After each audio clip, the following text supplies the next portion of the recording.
Okay, final video of the day. I feel like I'm in a marathon. I literally just got up and shake it off. Anyways, fourth video of the day. And here, if you started with my first video, here is the video that the initial inspiration was coming to me about over the past few days. And here's the video that I initially did on Friday that didn't come out quite right, that I'm gonna do now. And watch my past 3 videos when you have time, but I'm going to reiterate something that I said in those videos, which was that the inspiration came to me initially on Tuesday. I wasn't able to do a video, I wasn't able to get it out, and it's okay because over the next few days, the message started getting clearer and clearer. So I finally did a video yesterday. The video was not great. I deleted it.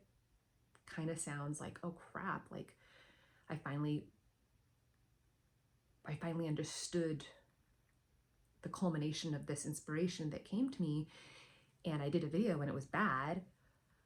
But the good news is later on that day, another piece of information came to me that I think is super important to include in this video. So again, all things work out for good. It's a good thing that I didn't post that video yesterday because another snippet of information came to me that is important to have in that video, or this video. Okay, so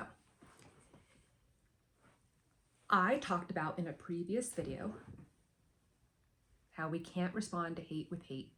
We have to respond with love. We have to be loving. And that's a great message. It's true. And so yes, that's true. And so the point of this video is really the yes and. I used to go to the Center for Spiritual Living, and there was a reverend there, and he talked about this once, and it was literally just like a 1-minute thing, but it stuck with me. When there are important messages in your life, it sticks with you. So he said, I've been really delving into this idea of yes and what he means by that is, yes, this is true, and this is true. Right? So I'm going to give you an example in, well, 2 things. One, you should watch lots of my previous videos because there was lots of examples in there of the yes and. So I'm going to give you a couple of examples here, and then I'm going to go to the main example of this video. So an example of the yes, that's true, and would be, yes, so important to love your body. It's so important to have good body image. It's so important to accept yourself where you're at, right? So important. And to not care about the number on the scale. So important. If anybody understands how important that is, if you know my history, had an eating disorder for 8 years, I get it. Loving your body is so important. And you need to eat healthy and take care of your body, because if you eat healthy, you can think right, you can feel right, you can show up as your best self, and that often manifests into a slimmer body, and that's okay. So yes, it's important to love yourself where you are. It's important to love your body no matter the size on the scale. And that scale may change when you start eating healthier, and eating healthier is important. Do we go back to, now I need to go back to focusing on the scale? No, but we don't throw the baby out with the bathwater by saying, yes, it's important to have great body image and I'm gonna eat whatever the F I want. No.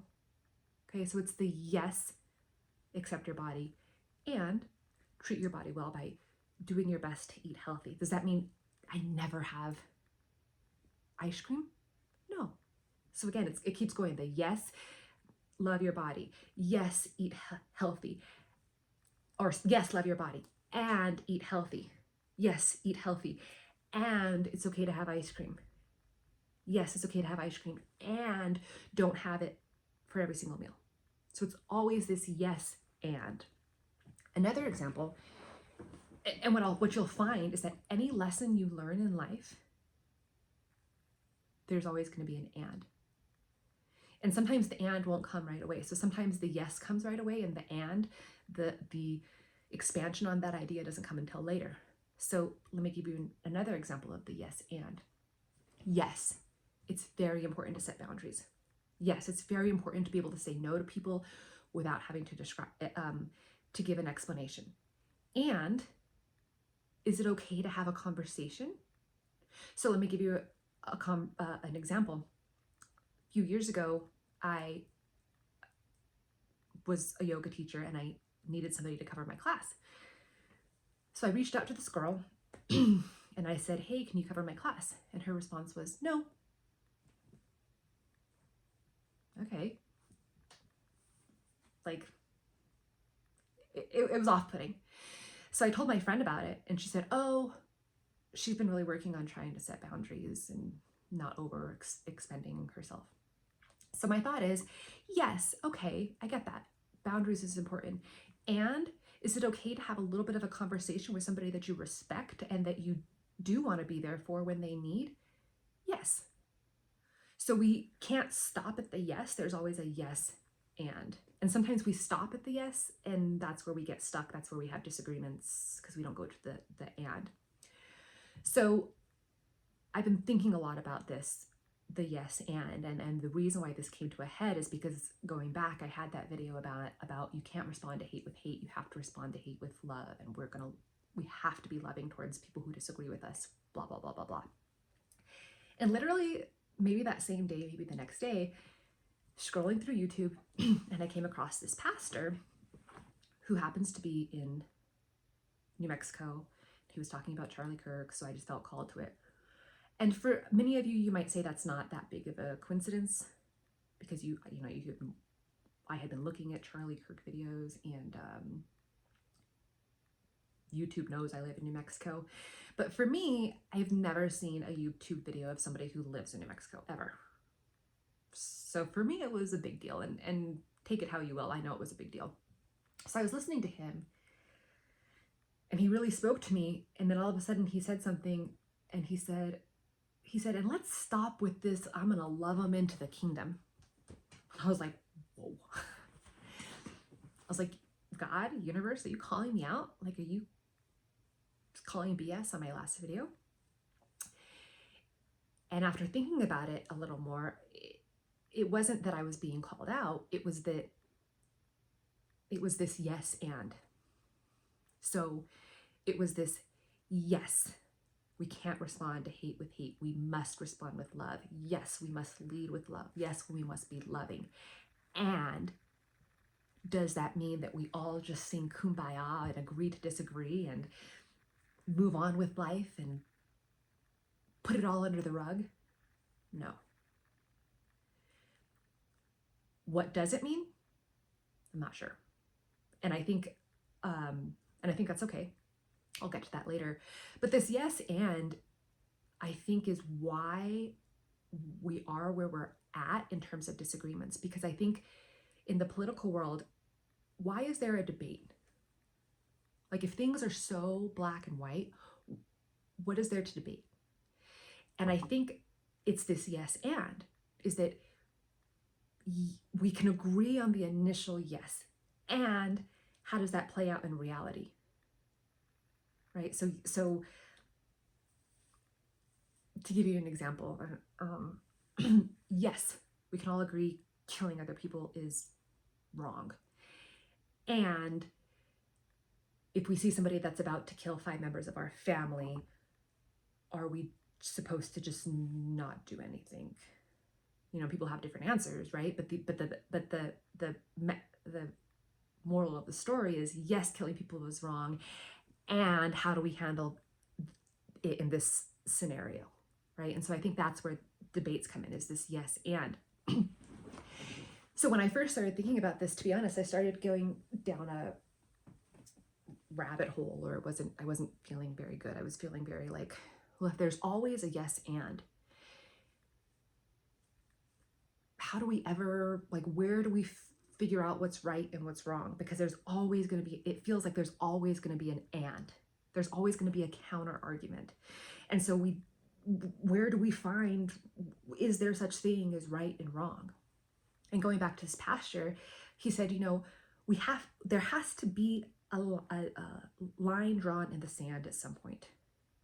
Now, where that is, I'm not sure, but he said there has to be a line drawn in the sand. We can't have this whole entire my truth and your truth. There has, and to a point, I definitely agree with him, right? Because then we just have chaos. He said that we have to have some sort of boundaries, but where do we set that boundary, right? And I think so many of us get scared of this yes and, because it can be just never ending, that we just have to draw a line, and even if reality is showing us that that's not the right place to draw the line, or if there's more to, even if that reality is showing us there's more to learn, we can't, because it gets really overwhelming.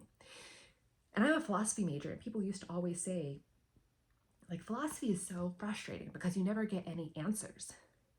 And that's true to a point, but I think that doesn't mean that we shouldn't stop, for me anyway. That doesn't mean that we shouldn't stop questioning. That doesn't mean we shouldn't stop going to the and. Now, having said that, one of my favorite poets, can't remember his name, but yes, he's one of my favorite poets, Reinke. Anyways, he said there are years where there are questions and there are years where there are answers. And so there are going to be years where we're stuck in the question, where we're stuck in the and there are going to be years when we can just relax with the yes. And there are going to be there's going to be people's journeys in life where they never need to go into the and, they stay in the yes. And let me tell you, I don't necessarily think that's a bad thing. I think it can be in some situations, again, yes and. But let me give you an example. My grandparents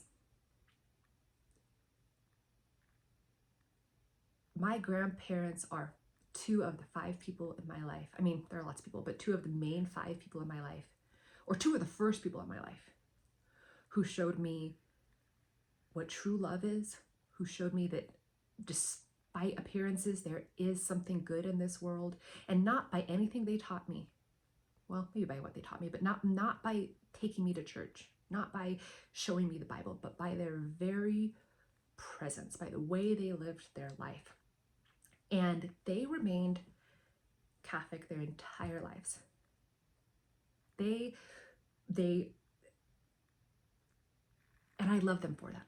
And I think that's beautiful. I think that was part of their journey. I think that was part of their gift to me and their family, is just being this ultimate source of stability, of something to rely on that stays the same. And again, the yes and, staying the same isn't a good thing if they were evil people, but they were pure good people, and they believed the same thing. And so they were a rock. So I have no qualms against people who have found something that they believe in and they stick with it, and who don't go into that and, because, or that's fine.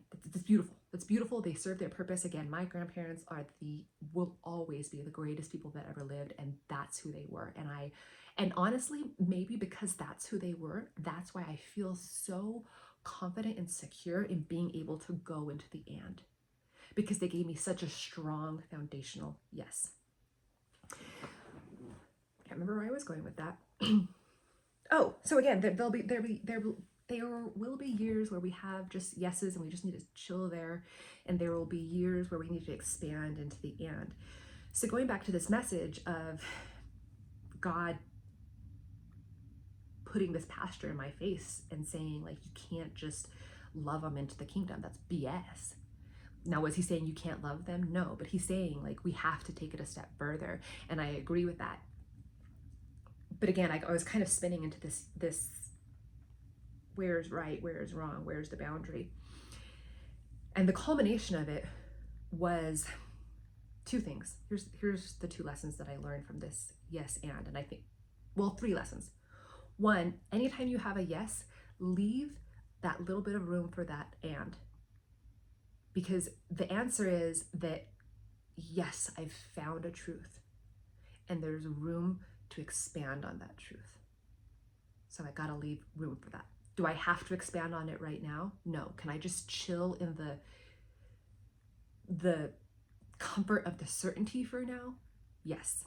And Anthony Robbins talks about this. He says we all need, he said there are 7, maybe 6, I don't know, 7 basic human needs, let's just say. And 2 of them are certainty and uncertainty. So certainty is the yes, and is the there's more, and is the uncertainty. So it's okay to stick, find years or months or days or hours of the yes, but leave that little room for the and. So that's the first thing. And this is with any lesson. So like I said, I gave you a couple of examples. Yes, it's important to set boundaries, and don't stop there. And it's still important to maybe have a conversation. Yes, it's important to be able to say something and not be responsible for other people's feelings. Yes, that is true. And before you say something, do your best to say it with respect and love and from a place of connection versus division. Okay. So that's the first lesson, is always leave room for the and. The second lesson is, like I said, I was spinning because I was like, well, then where does it end? Because then there's like, and this is what philosophy really is it's just like, man, it's just one question leads to another question. And then like, if we're saying that this is why there are debates, then how do we ever figure out who's right and who's wrong? And, oh, and then we're just in absolute chaos. And then like, how do we know anything? So I was kind of spinning. And the message that came to me on Thursday night was, start with what you do know and build from there.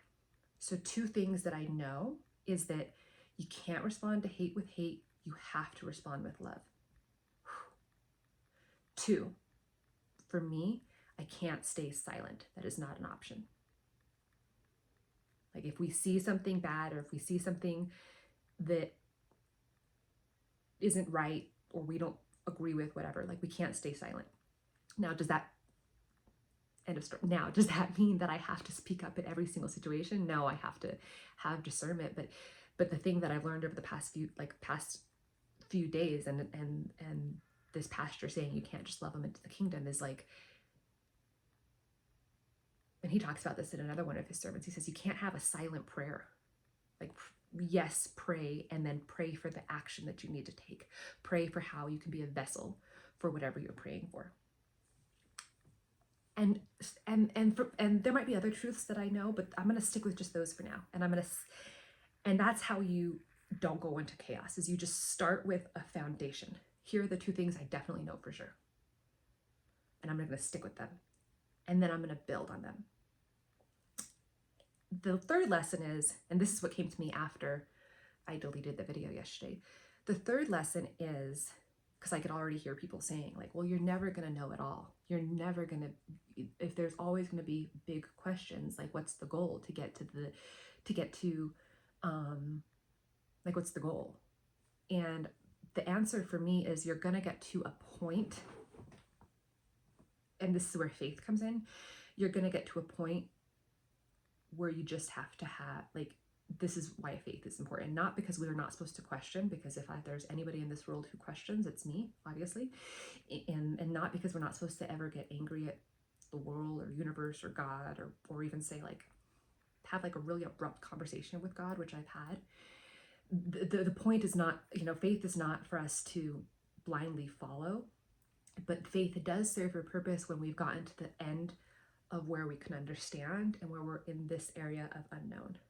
So we have to go back to rely on what we do know. Here's the area of unknown, and there's where faith comes in. Now, do I think people bring faith in a lot sooner than they should because they're scared of their story falling apart? They're scared of asking additional questions? Yes, I think we stop too soon. But is there going to come a point where we just say, I don't know, and then here's where I just have to trust something higher, bigger than myself? Yes. I wanted to say one more thing about that.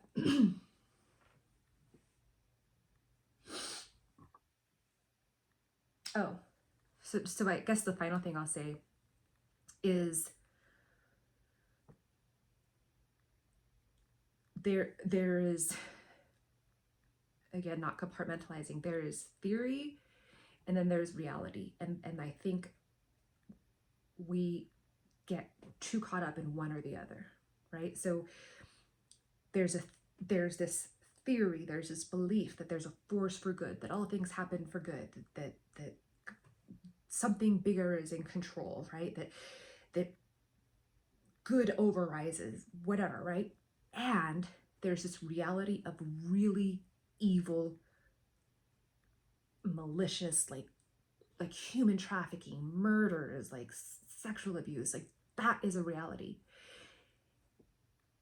And it's a hard reality. It's a really hard reality. So I think we get caught, and I think we don't know how to combine these two things. Like, how can I know? How can I have experienced? How can I have seen something so beautiful, something so divine in this world? And I know it and I feel it. And then how can there be this? And this is, I think, a lot of times, like I said, where people, it's too much. So they stop at, I just have to have faith. And I think that's important. Like I said, my grandparents were like that, and that's great. But I also think that for me, it's like, how do I combine these two things? How do I understand how these two things can be together, right? And I think that leads to actual action and actual change in this evil reality. And I hate the word evil because I don't hate it, but I do, because it can stigmatize things. And I'm kind of rambling here at the end, so I'm going to try and wrap it up. But I saw this a lot in college and when I first worked for Child Protective Services. So in college, you have a lot of professors who do a lot of research, who do a lot of studies, and they are really big on theories. And while those theories hold truth, when you try to bring them to the actual reality of people and the actual reality of a therapy setting, it's not so pretty. It's not so black and white. It doesn't quite fit, right? You have this wonderful, beautiful, flowery theory, and it's great, and it seems like, okay, well, we have all the answers, but then you try to bring it into reality and it doesn't work. And there's this separation between professors and people who are actually in the field. And how do we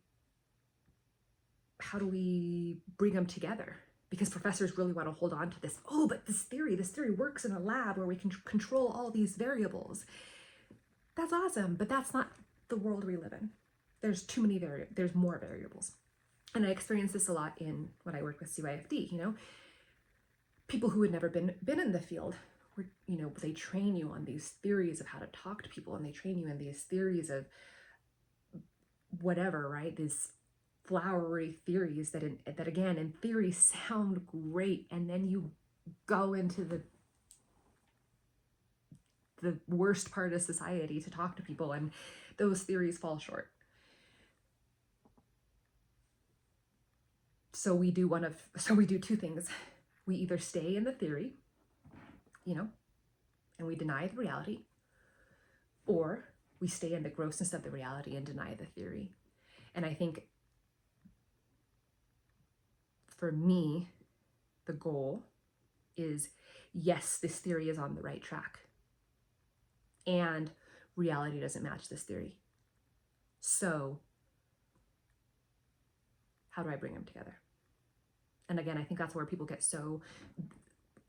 get stuck in the scapegoat of faith, is like, yes, I'm so glad you're on the right path. I'm so glad that you believe in something good. And here's something that doesn't match that. And it's okay to ask questions, to take it a step further. I'm not quite getting out what I want to get out, but hopefully you get the message. Okay, so this is my last video. I recommend you watch the first 3. Hopefully all 4 are good, and I don't have to redo any of them. Have a good day.